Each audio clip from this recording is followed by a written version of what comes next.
Hello, Steve Kaufman here, the Linguist on Language, where I like to talk about language learning and things vaguely related to language learning and my own views of language learning. Language learning is largely a matter of attitude. I've said this many, many times. Attitude, not aptitude. It's how you feel about yourself, how you feel about the language, the interest, the confidence, the willingness to put in the time. These are all the things that will determine whether you're going to be successful or not. The other day, I was reading the newspaper here in Canada, and there was a report published that discovered the fact that what they did was they sent out answers to job postings on these big job sites like Monster.com and so forth.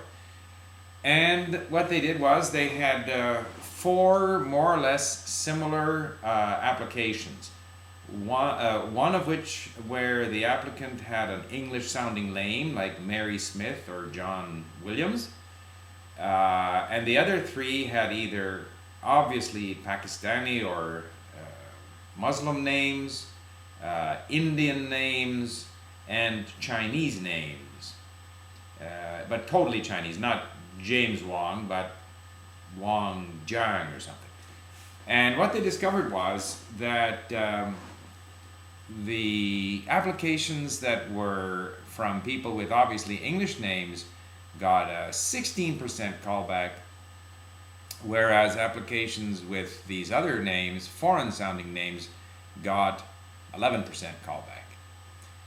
And this was presented as a major discovery and so forth. I don't see what's surprising about that. That to me is perfectly normal. They found that where the applicant with the foreign sounding name had worked in Canada for a year, that increased the number of callbacks. If a person, instead of putting their name as Lei Lee, wrote their name as Mary Lee, they were also much more likely to get a callback. And this was presented as an example of racism, or possibly racism, and so forth.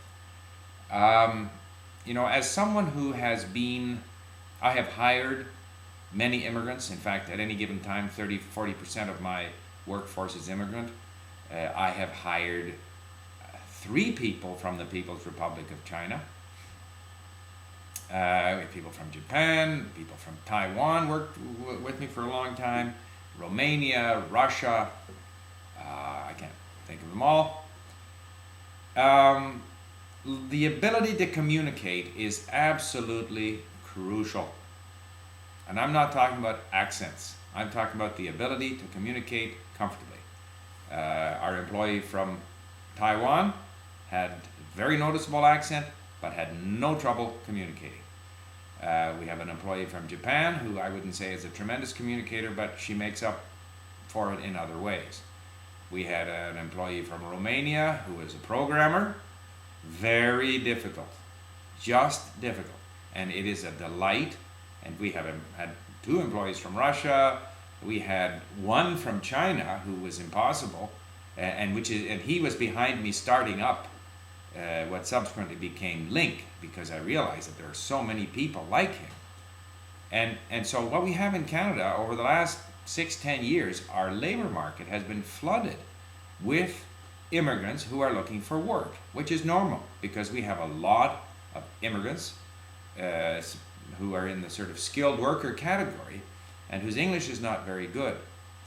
And so that anybody, 5-6 years ago, I was much more positive towards hiring people from China, let's say, than I am today, because I have come to realize that many of them have serious communication problems. And anyone that's in the business of hiring people has been, had many such experiences. We once applied for a customer service person for Link, and we wanted someone who was bilingual in English and Chinese, because at that time we were working very hard to try to develop the Chinese market. I had over 44 applications came in, essentially from people who were originally immigrants and who had gone to university in Canada. And out of the 44, 4 were in correct English. All the others had some kind of mistake on them. I mentioned this to a lady whom I know who's originally from China and who is a professor at a local community college, and I told her how surprised I was, and she said she wasn't surprised at all. I have had people who are studying at university here say to me that it's unfair that the professor gives them lower marks because of their poor English. I mean, I can just say that in every survey I have seen of what employers are looking for, they are looking for people who can communicate well. And I repeat, this doesn't mean the accent. The accent is a non-event, in my opinion. We have an employee now who's Russian. He never gets the articles. Like, to him, the and a and an doesn't exist. But he communicates very well, as did the person we had from Taiwan who moved on to another job, but he was with us for 10 years. Accent misses the odd little nicety of the language, but communication, first class. Unfortunately, that is not always the case. In fact, often not the case with immigrants. So it is not at all surprising that potential employers would react this way. They might have been more favorably disposed 5-6 years ago. Now, is this discrimination? Yeah, it's discrimination based on the experience of the employer. He discriminates or she discriminates. And I would imagine, because this survey took place in Toronto, where 50% of the population roughly is foreign born, 50% of the population is, quote, a visible minority, there's a very high chance that a good number of the people who were looking at these applications were in fact themselves either born outside the country or visible minorities. But they still know that whoever they get to work in their company has to be able to fit in. So, and I also object to the fact that all these government organizations, they get money to do studies to show that there's great discrimination, this is unfair. How is that, what is the impact of that? On the one hand, the immigrant is beaten up again. It's no fair, you're going to be discriminated against, you haven't got a chance. What's the point of sending that message out? The employer, on the other hand, it's not going to make him more inclined to hire immigrants. If anything, it might make him more negatively disposed towards immigrants. What we need to do is talk about the success stories. Everywhere I go in Canada, I see lots of immigrants employed in many different situations. Yeah, it is difficult. It is not fair. The native speaker, the native born, has a big advantage.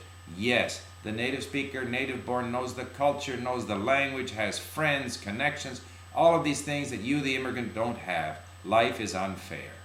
Okay, but you came here. Now you've got to try to make do. One of the comments on my blog was from one of my good friend, Mr. Umberto, who is a longtime user of Linguist and Link and stuff. And he said he was standing in line with a person from the Ukraine who claimed to have been, and he lives in Calgary, so this was in Calgary.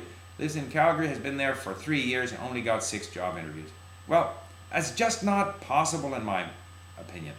Because 3 years ago in Calgary, the job market was as tight as can be. And we have a sawmill in northern Alberta where we couldn't find people. Now it's completely changed in the last 6 months or 8 months. But in those days, you couldn't find people. We brought in technical people from the Philippines. We hired 2 technical people from China. And they were all very well accepted and they managed to communicate fine.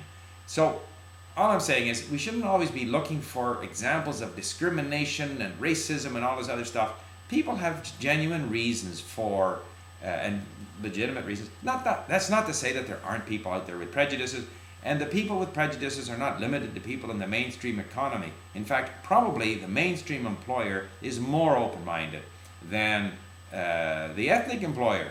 I mean, there's a multicultural radio station here in Vancouver, and other than the people who do the recording in Spanish and Slovakian and Korean, every other employee in that operation is Chinese. Guess who owns it? I mean, let's get serious. That's the way people are. We should stop whining and be positive about what we can do as immigrants to improve our opportunities. I better get off here. Bye.